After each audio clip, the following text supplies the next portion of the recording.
रांटी चौक के समीप तेज रफ्तार पिकअप वैन ने दो साइकिल सवार युवक को कुचला। एक की मौके पर ही मौत, दूसरे का इलाज सदर अस्पताल में जारी। मधुबनी शहर से सटे रांटी चौक के समीप एक बार फिर से तेज रफ्तार का कहर देखने को मिला है।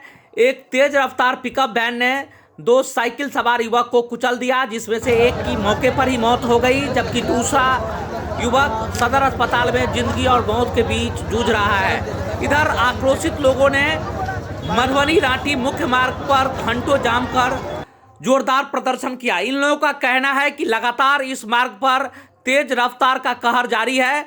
अब तक 6 महीने में 10 लोगों से अधिक की जानें जा चुकी हैं, फिर भी जिला प्रशासन और पुलिस इस तेज रफ्तार के कहर पे कोई लगाम नहीं लगा रहा, जिससे आक्रोशित लोगों ने करीब 2 घंटे तक सड़क जमकर विरोध जताया। इधर धनतेरस के मौके पर इस तरह के हादसे से पूरा गांव में मातमी सन्नाटा है।